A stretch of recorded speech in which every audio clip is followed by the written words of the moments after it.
Welcome dear students, मेरे channel science with Dalpat Kumar पर आपका हार्दिक स्वागत है। आज इस वीडियो में हम वार्षिक परीक्षा 2023 के लिए विशेष मार्गदर्शन की बात करने जा रहे हैं। परीक्षार्थियों के या विद्यार्थियों के परीक्षा से संबंधित यानी वार्षिक परीक्षा से संबंधित जितनी भी समस्या हैं उनका इस वीडियो में समाधान हो जाएगा। वार्षिक परीक्षा 2023 में तैयारी कैसे करें, वहाँ से लेकर परीक्षा देने तक जो आपको सावधानी रखनी है, विशेष बातों का ध्यान रखना है, उन बातों की यहाँ पर इस वीडियो में इन बातों का जिक्र करेंगे। स्टार्ट करते हैं इस वीडियो को बिना समय गंवाए। स्टार्ट करते हैं, शुरुआत करते हैं इस वीडियो की। वार्षिक परीक्षा 2023 कक्षा 9वीं, विषय विज्ञान। विज्ञान विषय को कैसे याद करें, ध्यान देना। इस वीडियो में मैं विज्ञान विषय के साथ में और विषयों के बारे में भी आपको बताऊंगा कि बाकी विषय कैसे याद करें। विशेष मार्गदर्शन को मैंने 4 स्टेपों में विभाजित किया है, जिसमें पहला स्टेप है तैयारी किससे करें, यानी हम तैयारी जो कर रहे हैं वार्षिक परीक्षा की, वो तैयारी किससे करें। तो विज्ञान के लिए मैं स्टूडेंट को हमेशा सजेस्ट करता हूँ कि वो तैयारी नोट्स से करे। नोट्स होते हैं वो आसान भाषा में लिखे हुए होते हैं और उनसे याद करने में आसानी होती है, और जो परीक्षा की दृष्टि से महत्वपूर्ण प्रश्न होते हैं वो नोट्स में अच्छी तरह से टिक किए हुए होते हैं और सरल भाषा में ट्रिक का उपयोग किया हुआ होता है। इसलिए ज़्यादातर मैं कहता हूँ तैयारी नोट्स से करें।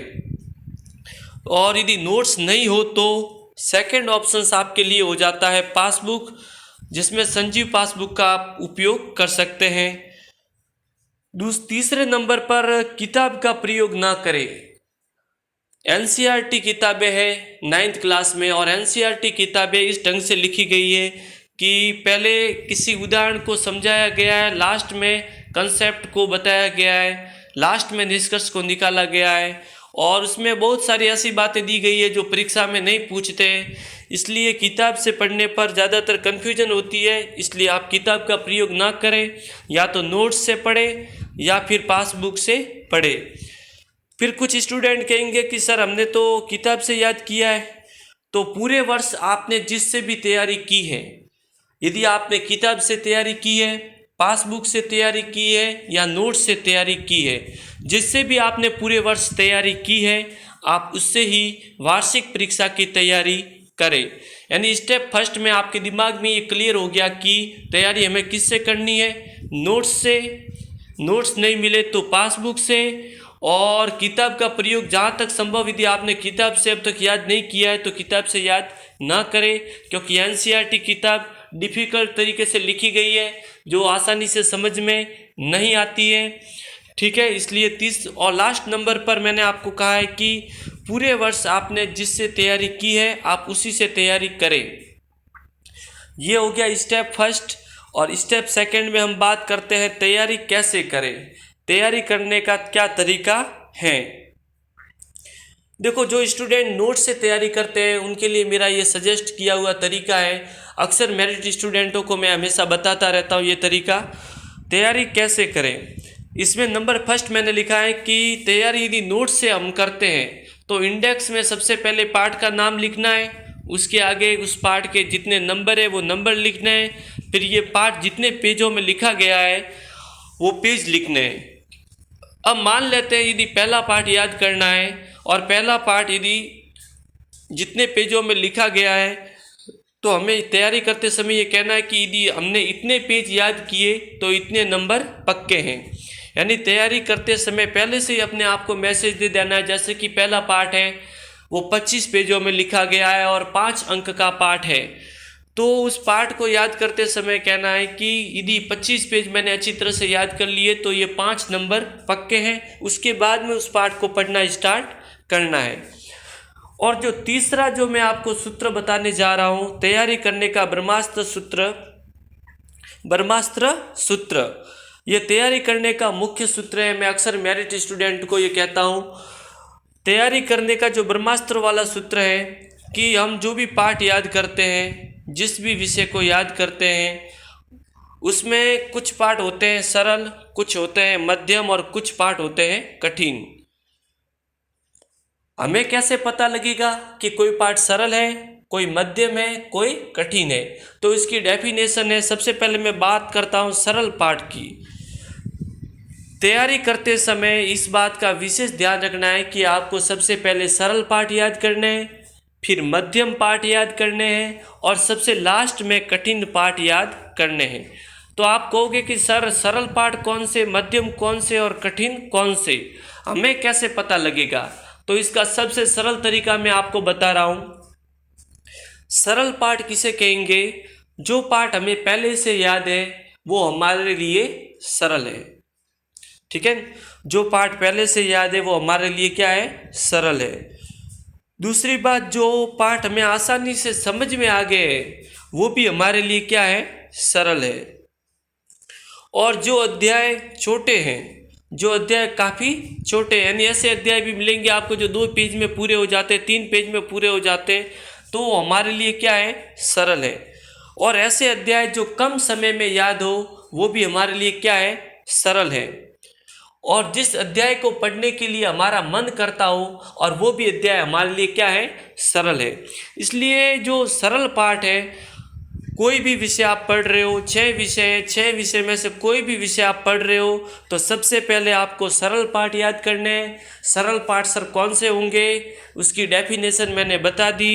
जो पहले से याद हो, जो समझ में आ गए हो, जो छोटे हो, जो कम समय में याद हो और जिस पाठ को पढ़ने का मन करता हो, वो है सरल। सरल पाठ आपने याद कर लिए तो आप 100 में से जितने नंबर उत्तीर्ण होने के लिए, पास होने के लिए जितने नंबर चाहिए वो नंबर आपके आ गए। इससे आपका कॉन्फिडेंस है वो बढ़ जाएगा कि सरल पाठ है वो तो हमें 100% याद है और इसमें एक भी नंबर नहीं कटेगा।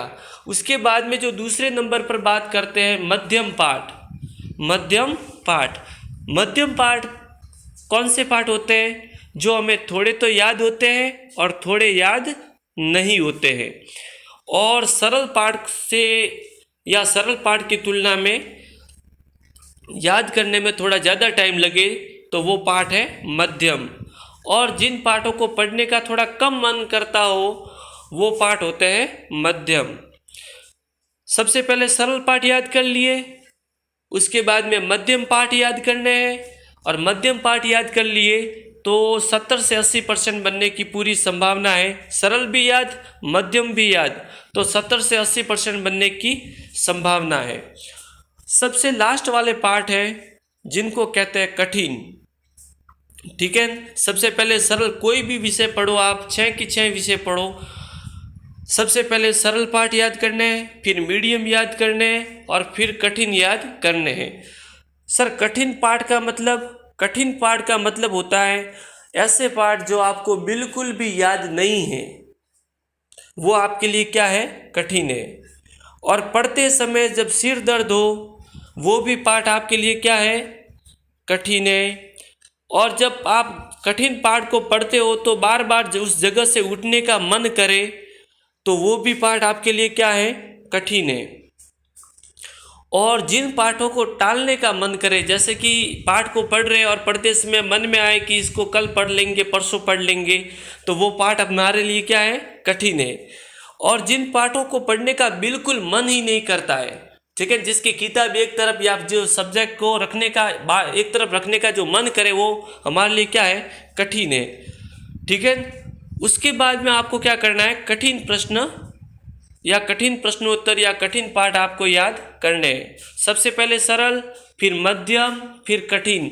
यदि आप इस हिसाब से पढ़ेंगे तो आपके पहला फायदा ये होगा कि सरल पाठ याद हो जाएंगे आपको, तो आपको कॉन्फिडेंस आ जाएगा कि सरल पाठ में से तो एक भी प्रश्न गलत नहीं होगा।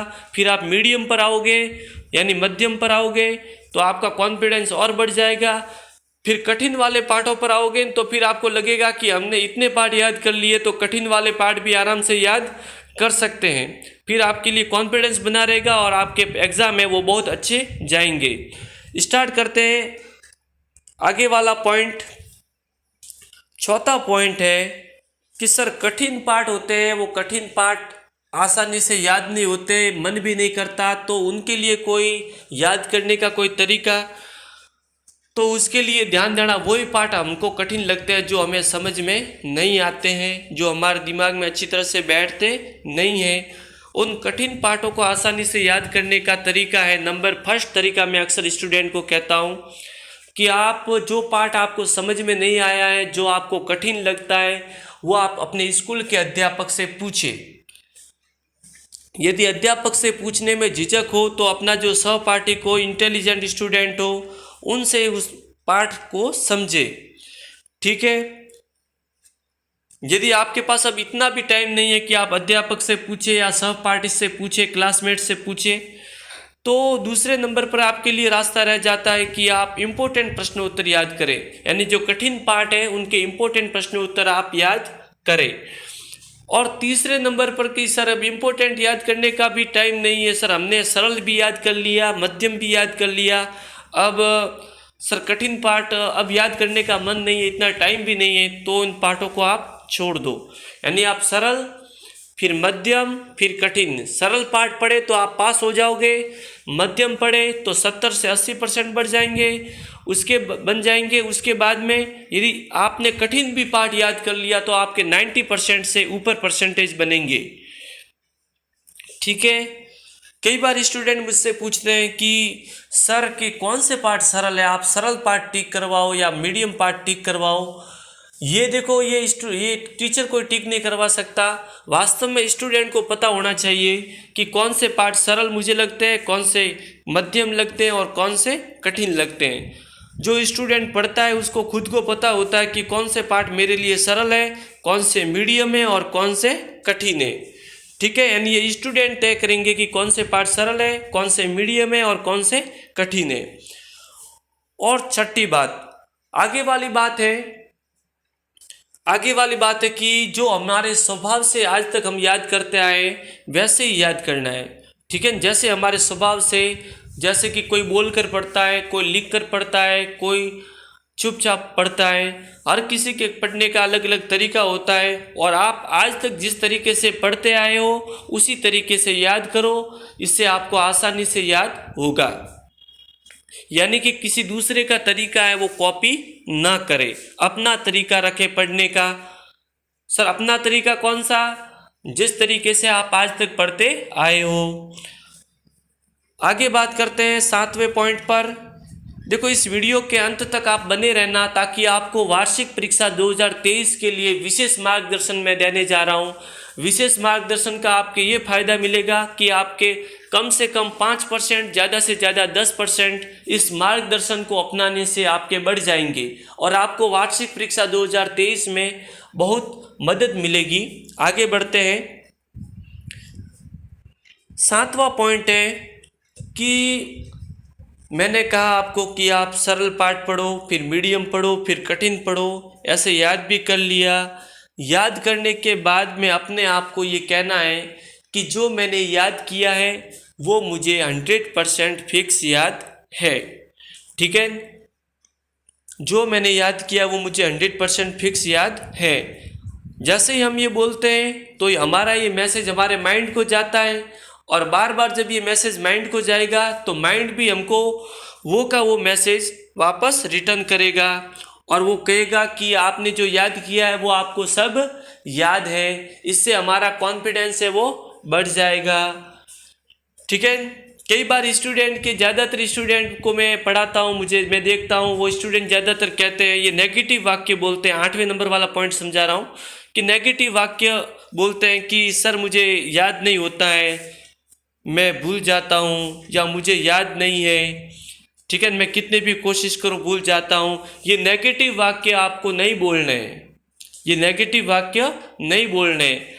कारण इसका ये है कि जैसे ही हम ये नेगेटिव वाक्य बोलते हैं तो सीधा ये नेगेटिव वाक्य अपने माइंड में जाते हैं और माइंड जब हम फ्री होते हैं तब माइंड ये वाक्य हमको रिटर्न करते हैं, यानी ये बात हमको वापस भेजते हैं। जैसे किसी स्टूडेंट ने कहा कि सर मुझे याद नहीं होता है, बार बार इसने ये कहा तो ये मैसेज गया उसके माइंड को, फिर वो फ्री होगा तो उसका माइंड है वापस उसको मैसेज भेजेगा कि तुझे याद नहीं होता है, तुझे याद नहीं होता है।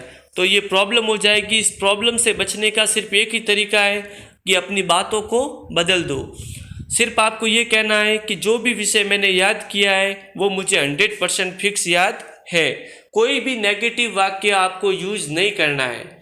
और मुझे पता है कि आप पहली बार जब बोलोगे याद करने का कि जो मैंने याद किया है मुझे 100% फिक्स याद है, तो हमारा माइंड हमें मैसेज भेजेगा कि कहाँ तुझे याद है, कहाँ याद है तुझे। ठीक है, तो आपको कहना है, फिर भी आपको वही बात कहनी है कि जो मैंने याद किया है मुझे 100% फिक्स याद है। आगे बढ़ते हैं। 9वां पॉइंट। कई बार स्टूडेंट मुझसे पूछते हैं कि सर आप पढ़ाते हो, हम पढ़ते हैं, फिर भी मुझे इतना हमें कॉन्फिडेंस नहीं आता। तो मैं अक्सर स्टूडेंट को ये कहता हूँ कि कॉन्फिडेंस किसी भी चीज़ को बार बार पढ़ने से आएगा। किसी प्रश्न उत्तर को आप बार बार पढ़ रहे हो, किसी अध्याय को बार बार पढ़ रहे हो, किसी विषय को बार बार यदि आप पढ़ रहे हो, बार बार एक ही चीज़ को बार बार पढ़ोगे, बार बार अच्छी तरह से पढ़ोगे, तो आपके कॉन्फिडेंस आपके अंदर आएगा। जितनी बार ज़्यादा पढ़ोगे उतना ज़्यादा कॉन्फिडेंस आएगा। और 10वां पॉइंट, जब आप वार्षिक परीक्षा 2023 की तैयारी कर रहे हो और पढ़ने बैठे हो कि अब मैं प्रश्न उत्तर याद कर रहा हूँ या अध्याय याद कर रहा हूँ, उस समय आपको मोबाइल से दूरी बनाए रखनी है। यदि मोबाइल आपके पास में होगा तो आपका बार बार ध्यान भटकेगा और इससे आपकी पढ़ाई में बाधा उत्पन्न होगी। इसलिए जब भी आप तैयारी कर रहे हो, याद कर रहे हो कि अब याद करने ही बैठे, हमारा काम है याद करना, और उसमें उस समय आपके पास में मोबाइल नहीं होना चाहिए। 2 स्टेप मैंने कंप्लीट कर दिए। तैयारी कैसे करें, तैयारी किससे करें, और स्टेप 3 परीक्षा देने जाने से पहले। स्टेप 3 है परीक्षा देने जाने से पहले आपको क्या सावधानी रखनी है, क्या किन बातों का ध्यान रखना है। नंबर फर्स्ट कि सर आपने बताया था कि जैसे परीक्षा है, देखो इस बार जो वार्षिक परीक्षा 2023 है, इसमें विज्ञान की परीक्षा या अधिकांश परीक्षाओं के बीच में छुट्टी या तो नहीं आई है या बहुत कम छुट्टी आई है, इसलिए इन बातों का विशेष ध्यान रखें। सबसे पहले कि सर आपने बताया कि सरल, मध्यम, कठिन के क्रम में याद करना है। हमने सबसे पहले सरल पाठ याद किए, फिर मध्यम याद किए, फिर कठिन याद किए। उसके बाद में याद करने के बाद भी हमने ये कह दिया कि जो हमने याद किया है वो हमें 100% फिक्स याद है। ठीक है, उसके बाद में तीसरे नंबर पर ये बात याद रखना, ज़्यादातर स्टूडेंट ये गलती करते हैं कि पहले पढ़ते नहीं और परीक्षा के टाइम में वो पूरी रात पढ़ाई करते हैं। और आपको ऐसी गलती नहीं करनी है, पूरी रात पढ़ाई नहीं करनी है। और स्टूडेंट कई बार रात को 2 घंटे की नींद लेते हैं, 3 घंटे की नींद लेते हैं, फिर एग्ज़ाम देने जाते हैं। तो एग्ज़ाम देने जाते हैं तो इससे आपके बहुत बड़ा नुकसान हो जाता है। नुकसान ये होता है कि आपके सामने पेपर होता है, प्रश्न होते हैं, आप जब एग्ज़ाम दे रहे होते हैं तब आपको ये याद आता है कि मैंने इस प्रश्न को याद किया है, इस प्रश्न का उत्तर याद किया है, इस पार्ट में ये प्रश्न है, इतने नंबर पर प्रश्न है, लेकिन उसका उत्तर क्या है वो कंफर्म आपको याद नहीं आता है। कई बार उस प्रश्न के उत्तर की फाइल आपके दिमाग में नहीं खुलती है। इसलिए आपको पर्याप्त नींद लेनी है। सर पर्याप्त नींद कितनी? पर्याप्त यानी 6 से 8 घंटे की नींद आपको ज़रूर लेनी है। इससे क्या होता है, ध्यान देना, परीक्षा से पहले यदि आपको अच्छी नींद आ जाती है तो आपको उस प्रश्न का उत्तर याद आ जाएगा जो आपने 6 महीने पहले याद किया है। ठीक है, और यदि आप पूरी रात पढ़कर जाओ एग्ज़ाम देने तो आपको उस प्रश्न का उत्तर भी याद नहीं आएगा जो आपने 6 घंटे पहले याद किया है। ठीक है, कुल मिला के आपको परीक्षा के समय पर्याप्त अच्छी नींद लेनी है, कम से कम 6 घंटे, ज़्यादा से ज़्यादा 8 घंटे। उसके बाद में आगे बढ़ते हैं। 5वें नंबर पर पॉइंट है, जब भी एग्ज़ाम देने जाते हो उससे पहले आप जिस भी भगवान को मानते हो उनको हाथ जोड़कर जाओ। ठीक है सर, इसका क्या फ़ायदा? इसका फ़ायदा ये है कि नंबर फर्स्ट पॉइंट कि परीक्षा के समय कोई भी स्टूडेंट, चाहे इंटेलिजेंट हो, मीडियम हो या नॉर्मल स्टूडेंट हो, ठीक है, कोई भी स्टूडेंट हो, किसी भी लेवल का स्टूडेंट हो, परीक्षा के टाइम थोड़ा स्ट्रेस होता है। और जैसे ही हम भगवान को हाथ जोड़ते हैं तो हमारा स्ट्रेस है वो क्या हो जाता है, कम हो जाता है। हमारे दिमाग से जो दबाव है, हम अपनी बात है वो भगवान के सामने रख देते हैं। जो भी कहते हैं कि पेपर सरल, भगवान पेपर सरल आना है, या फिर हमारा पेपर अच्छा जाना, हम अपनी तरफ से जितनी भी भावना है वो भगवान के सामने प्रकट कर लेते हैं। इससे क्या होता है, पहली बात तो हमारी समस्या जैसे हमने रखी तो हम अपने अंदर से, हमारी समस्या यदि दूर हो गई तो हम हल्के हो गए अंदर से। दूसरी इंपॉर्टेंट बात यह है कि हमें इनडायरेक्टली ऐसा विश्वास होता है कि भगवान हमारी मदद करेंगे। ठीक है, इससे क्या होती है, एक पॉजिटिविटी बनी रहती है, एक सकारात्मकता बनी रहती है। छठे नंबर पर पॉइंट है परीक्षा में जो चीज़ें लेकर जानी है उसके बारे में। नॉर्मल बातें हैं लेकिन ये ज़्यादा असर करेगी, इस बातों का विशेष ध्यान रखें। ठीक है, बिना समय एक्स्ट्रा लिए मैं शुरुआत करता हूँ छठे पॉइंट की। छठा पॉइंट है परीक्षा में जो चीज़ें लेकर जानी है। सबसे पहले पेन 2 या 2 से अधिक लेकर जानी है। और कौन सा पेन लेकर जाना है, नीला यानी ब्लू बॉल पॉइंट पेन, यानी बॉल पॉइंट पेन ही आपको लेकर जाना है, ब्लू यानी नीला जो आप यूज करते हो। उसके बाद में तीसरे नंबर पर इंपॉर्टेंट बात है, अक्सर मैं मेरिट स्टूडेंट को भी कहता हूँ और सभी स्टूडेंट को जब ट्रेनिंग देता हूँ तब स्पेशली कहता हूँ कि आपको यूज किया हुआ पेन ही एग्ज़ाम देने लेकर जाना है। यानी ऐसा पेन जो आधा यदि आपके पूरा हो गया हो, आधा खाली हो गया हो, ठीक है, वो पेन लेकर जाना है। यानी यूज किया हुआ पेन ही आपको एग्ज़ाम में यूज करना है। ठीक है, ज़्यादातर मैं देखता हूँ स्टूडेंट को वो एग्ज़ाम से पहले नया पेन खरीदते हैं और जो नया पेन है उससे स्टार्ट में हम लिखने जाते हैं तो राइटिंग इससे इतनी अच्छी नहीं आती है और फिर 2-3 लाइनें लिखते हैं, उसके बाद में थोड़ा लिखते हैं 2-3 पैराग्राफ, उसके बाद में अच्छी राइटिंग आती है। इसलिए आपको क्या करना है, यूज किया हुआ पेन ही आपको परीक्षा में यूज करना है। अगली बात, हेडिंग के लिए दूसरे पेन का यूज नहीं करना है। कई बार स्टूडेंट देखते हैं कि हेडिंग के लिए ब्लैक पेन का यूज करते हैं, दूसरे पेन का यूज करते हैं, तो ध्यान देना इससे आपके कोई नंबर में खास फर्क नहीं पड़ता है। ऐसा नहीं है कि आपने ब्लैक पेन से हेडिंग लगा दी तो आपके नंबर बढ़ जाएंगे, नंबर तो उतने के उतने ही आएंगे। ठीक है, जितना आपने व्यवस्थित लिखा है उसके ही नंबर आएंगे। हेडिंग आप ब्लू पेन से भी लगा सकते हो। लास्ट बात है पेन के बारे में, जेल पेन का यूज नहीं करना है। सर क्यों नहीं करना है, कारण इसका ये है कि जेल पेन से हम लिखते हैं तो हमारे लिखने की जो स्पीड है वो क्या हो जाती है, धीमी हो जाती है। इसलिए जेल पेन का यूज है वो नहीं करना है। कई स्टूडेंट कहते हैं सर हम तो शुरुआत से ही जेल पेन यूज करते आए, तो जो रोज़ जेल पेन यूज करते हैं उनके लिखने की आदत हो जाती है और उनके लिखने की स्पीड सही होती है। इसलिए यदि आप जेल पेन का यूज बिल्कुल नहीं करते हो तो परीक्षा के समय जेल पेन का यूज नहीं करना है। ठीक है, और हमेशा आप रोज करते हो तो कर सकते हो यूज। दूसरे नंबर पर है स्केल है वो अंतर लिखने के लिए, जब परीक्षा में 2 अंतर आते हैं या कैसे, जैसे कि मैं साइंस में प्रश्न कह रहा हूँ, जैसे जाइलम व फ्लोएम में अंतर लिखिए, तो अंतर लिखने वाले सवाल आते हैं तो उसके लिए स्केल का यूज करना है। और उत्तर लिखने के बाद में लाइन नहीं खींचनी है। यानी कई बार स्टूडेंट को देखा है कि जैसे 25 प्रश्न होंगे तो 25 प्रश्नों के उत्तर लिखने के बाद में 25 लाइनें खींचेंगे। बार बार आप स्केल उठाओगे, लाइन खींचोगे, नीचे रखोगे, बार बार उठाओगे, ऐसे करोगे तो क्या होगा, आपके एक्स्ट्रा टाइम वेस्ट होगा। इसलिए जहाँ तक संभव है प्रश्न का उत्तर लिखने के बाद एक लाइन छोड़नी है, स्केल से लाइन खींचने की कोई ज़रूरत नहीं है, क्योंकि लाइन खींचने के कोई नंबर नहीं मिलते हैं। उसके बाद में आपको लेना है पेंसिल, शॉर्पनर, रबर, प्रकार और चांदा। फिर सातवां पॉइंट है, उस पर ध्यान देना विशेष। जब भी हम एग्ज़ाम देने जाते हैं तो हमारे दोस्त हमसे पूछते हैं कि भाई तैयारी कैसी है, आपकी तैयारी कैसी है। तो आपको उनको ये भी नहीं कहना है कि तैयारी बहुत अच्छी है, ये भी नहीं कहना है कि तैयारी बहुत ख़राब है। ठीक है ना, उसका ध्यान आपकी ओर है, क्योंकि हर स्टूडेंट चाहता है कि कोई भी स्टूडेंट हो कि मेरी तैयारी सबसे अच्छी हो, दूसरों की तैयारी सबसे कम हो। ये सब स्टूडेंट में मैंने ये बात नोट की है। एग्ज़ाम देने जाते हो, यदि आपका दोस्त आपसे पूछता है कि आपकी तैयारी कैसी है, तो फिर उसके मन में होता है कि तैयारी सिर्फ मेरी अच्छी होनी चाहिए, बाकी किसी की अच्छी नहीं होनी चाहिए। इसलिए आपको उसको ये भी जवाब नहीं देना है कि तैयारी मेरी बहुत अच्छी है, और ये भी जवाब नहीं देना है कि तैयारी बहुत ख़राब है। आपको क्या कहना है उसको कि सब कुछ पेपर पर डिपेंड है। मैं तो याद करके आया हूँ जितना याद करना था, अब सब कुछ किस पे डिपेंड है, पेपर पर डिपेंड है। ठीक है, इसलिए उस दोस्त का ध्यान है वो पेपर की ओर चला जाएगा।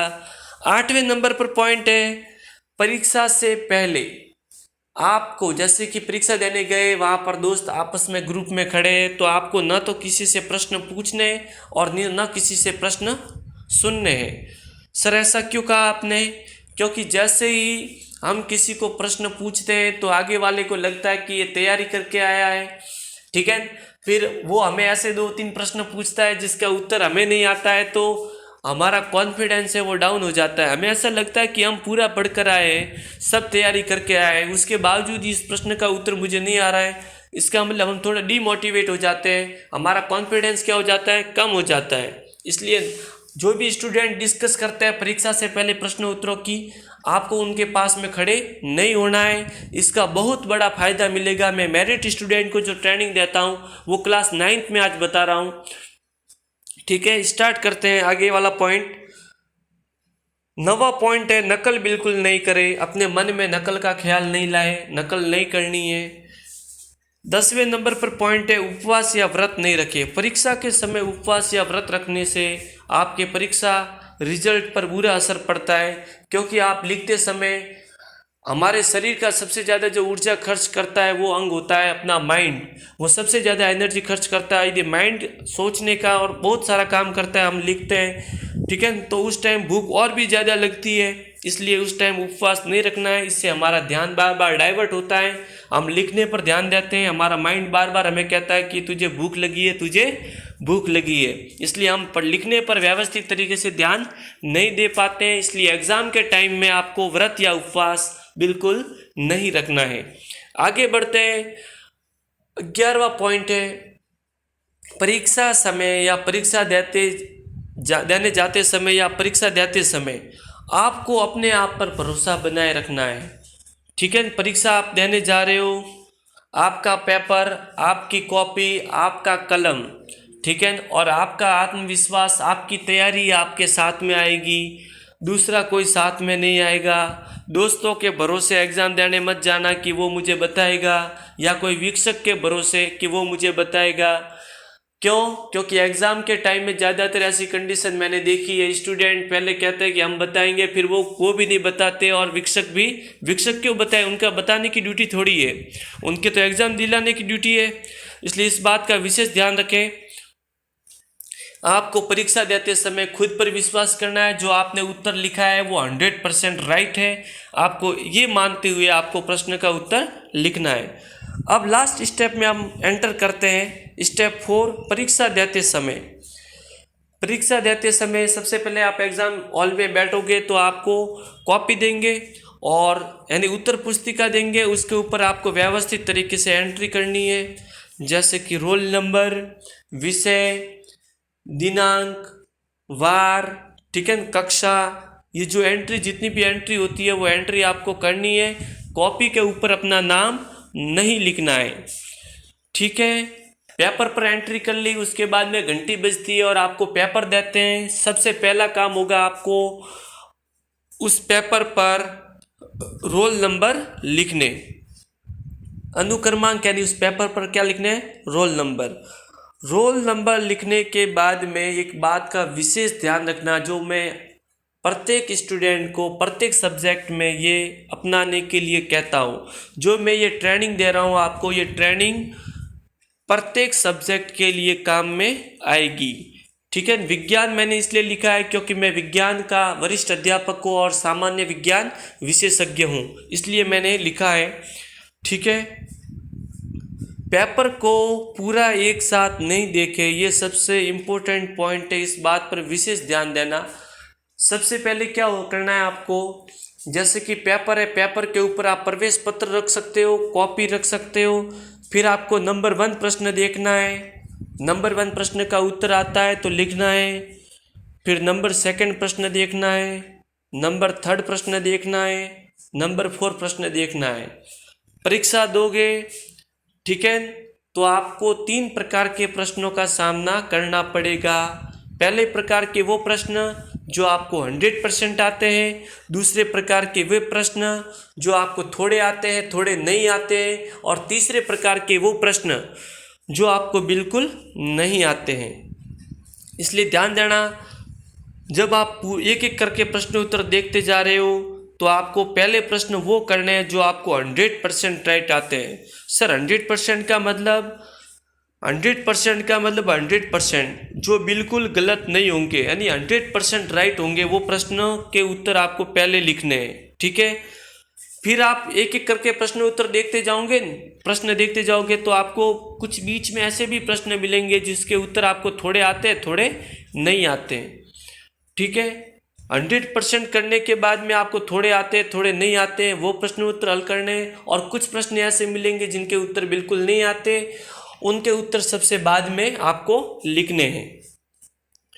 ठीक है, और पेपर यदि आपने पूरा एक साथ देख लिया तो ध्यान देना, मैं 3 स्टूडेंट के लिए बता रहा हूँ। सबसे पहले मान लेते हैं आपने इस बात का पालन नहीं किया और पेपर पूरा देख लिया, तो इसका नुकसान क्या होगा। मान लेते हैं नंबर फर्स्ट पे कोई इंटेलिजेंट स्टूडेंट है और उसने पूरा पेपर, जैसे विज्ञान का पेपर आया और पूरा पेपर उसने देख लिया, और इंटेलिजेंट स्टूडेंट को पूरा पेपर आता है तो पूरे प्रश्न एक साथ देख लिए तो पूरे प्रश्नों के उत्तर उसके माइंड में एक साथ खुलेंगे और वो हड़बड़ा जाएगा, स्टूडेंट हड़बड़ा जाएगा। उसमें उनके जो क्या कहते हैं हार्ट बीट बढ़ जाएगी, हाथों में पैरों में कंपन होना शुरू हो जाएगा कि मुझे तो पूरा पेपर आता है।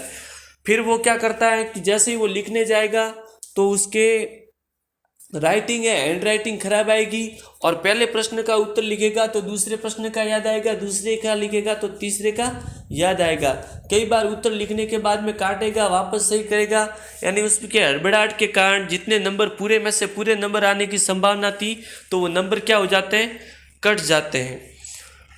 और फिर दूसरे नंबर पर जो सामान्य स्टूडेंट पेपर देखते हैं और पेपर में मान लेते हैं 25 प्रश्न आए और 25 में से 7 प्रश्न उसको नहीं आ रहे हैं, और उसने पहले से देख लिए कि पहले से पूरा पेपर देख लिया और 7 प्रश्नों पर ध्यान पड़ा उसका, और उसको लगा कि ये 7 प्रश्न तो मुझे नहीं आ रहे, तो उसका कॉन्फिडेंस पूरा लो हो जाएगा। और तीसरे नंबर पर जो डल स्टूडेंट है, कमज़ोर स्टूडेंट है, उनके लिए तो सबसे बड़ा नुकसान कि पूरे पेपर में मुझसे 5 प्रश्न ही आ रहे हैं। ठीक है, तो ये कुल मिला के बहुत बड़ा नुकसान हो जाता है। इसलिए आपको क्या करना है, एक एक प्रश्नों के उत्तर खोलने हैं। जैसे ही मैं कहता हूँ, एक एग्जाम्पल स्टूडेंट को कहता हूँ कि अक्सर जैसे कि व्हाट्सअप हम यूज़ करते हैं, व्हाट्सअप में हम सब फोटो एक साथ खोलने की कोशिश करते हैं तो वो धीरे धीरे खुलते हैं, और यदि हम एक एक फ़ोटो खोलने की कोशिश करते हैं तो वो फटाफट खुलते हैं। इसी प्रकार जो एक एक प्रश्नों के उत्तर आप देखोगे ना, तो वो एक एक प्रश्न देखोगे तो उनके उत्तर आपके दिमाग में व्यवस्थित तरीके से और फटाफट खुलेंगे। और देखो, पहले आपने 100% आने वाले सवाल कर दिए, फिर आपको क्या करना है, थोड़े आते थोड़े नहीं आते वो सवाल कर दिए, और सबसे लास्ट में आपको वो सवाल करने हैं जो आपको बिल्कुल नहीं आते हैं। ठीक है, चौथे नंबर पर पॉइंट है, पेपर पर उत्तर नहीं लिखना है। जो आपको पेपर देते हैं परीक्षा में उसके ऊपर उत्तर भी नहीं लिखना है। अब सद वाला सवाल हो तो अब सद पर भी टिक नहीं करना है, और 1 नंबर वाला प्रश्न हो तो उसके ऊपर उत्तर नहीं लिखना है। क्यों सर, क्यों नहीं लिखना है? हमें तो प्रश्न का उत्तर आता है इसलिए लिख दिया।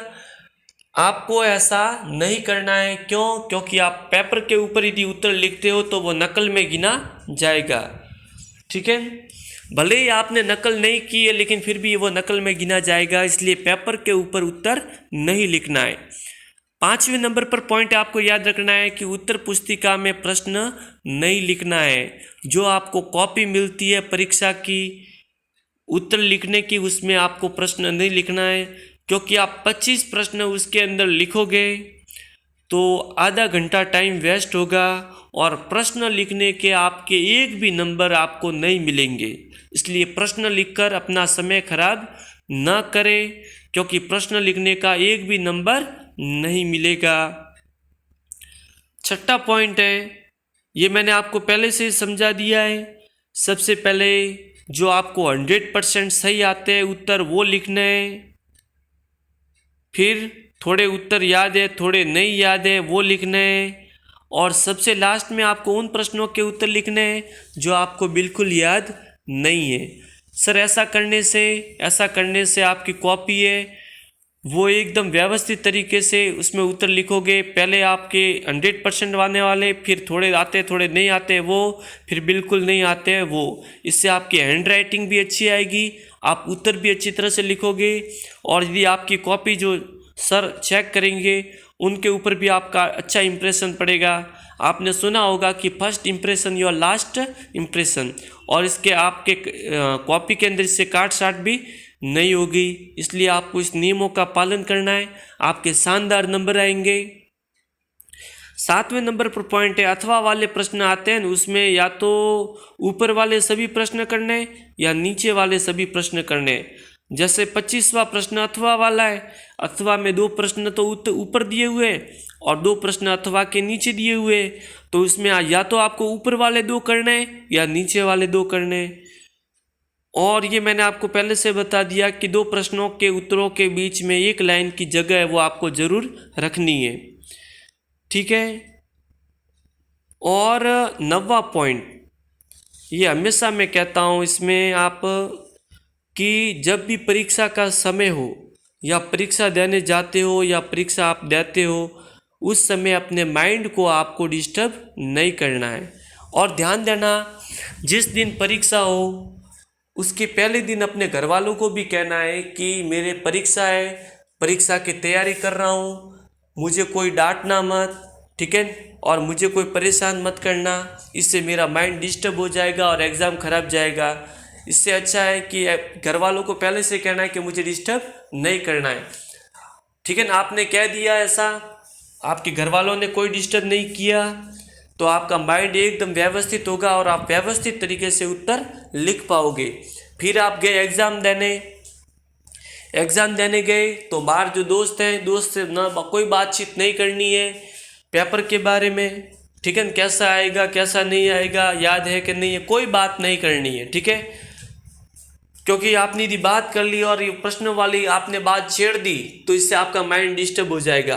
तीसरे नंबर पर एग्ज़ाम देने जाते हो तो फिर जो भी वीक्षक होते हैं, वीक्षक से नम्रता से पेश आना है, ठीक है। उनके साथ में आपको झगझड़ यानी आपको बातचीत ज़्यादा क्या कहते हैं झगड़े वाली बातचीत नहीं करनी है, आपको बड़े प्रेम से व्यवस्थित तरीके से शांत मन से परीक्षा देनी है, ठीक है। फिर आगे बढ़ते हैं और फिर आप एग्ज़ाम देने बैठे, ध्यान देना तीसरी लास्ट वाला पॉइंट है, जब आप एग्ज़ाम देने बैठे और आपका दोस्त आसपास में आपसे पूछ रहा है, आपने लिखना ही स्टार्ट किया, उससे पहले पूछना शुरू कर दिया, तो उसको पहले से कहना है कि भाई मुझे डिस्टर्ब मत कर वरना सर को कह दूंगा। क्योंकि आप एग्ज़ाम में उत्तर लिखते समय बिल्कुल भी डिस्टर्ब नहीं होने चाहिए, बिल्कुल भी डिस्टर्ब नहीं। आपका माइंड डिस्टर्ब हो गया तो पेपर ख़राब हो जाएगा। इससे अच्छा है कि आप दोस्तों को पहले से कह दो कि मुझे डिस्टर्ब बिल्कुल ना करें, फिर भी वो करता है तो आप वीक्षक को इन्फॉर्म कर दें। 10वें नंबर पर लास्ट पॉइंट है कि पेपर के उत्तर लिखने के बाद उत्तर पुस्तिका को चेक करना है। आपने 100% आने वाले, थोड़े आते थोड़े नहीं या बिल्कुल नहीं आने वाले प्रश्न एक व्यवस्थित क्रम से कर दिए, और जब लास्ट प्रश्न का उत्तर पूरा होता है तो उसके पीछे आपको क्या लिखना है, समाप्त। उसके बाद में आपके उत्तर पुस्तिका को व्यवस्थित तरीके से क्या करना है, चेक करना है। कहीं पर भी लिखने में प्रॉब्लम हो या काट साट हुई हो तो उसको क्या करना है, सही करना है। इसी के साथ 9वीं कक्षा वार्षिक परीक्षा 2023 का जो मैंने मार्गदर्शन किया है, इन मार्गदर्शन को सुनकर इन बातों को अपनाना आपके बहुत बड़ा फ़ायदा होगा। मैं गारंटी के साथ कहता हूँ इस वीडियो में जो बात मैंने कही है इसकी आपने अच्छी तरह से पालना कर दी तो आपके कम से कम 5%, ज़्यादा से ज़्यादा 10% आपके बढ़ जाएंगे वार्षिक परीक्षा में। Best of luck my dear students. यदि आपको मेरा ये वीडियो पसंद आया है तो हमारे इस वीडियो को लाइक करें, शेयर करें, कमेंट करें, और यदि आप हमारे वीडियो पर या फिर आप हमारे चैनल पर नए हो तो हमारे चैनल को सब्सक्राइब ज़रूर करें। Thank you very much.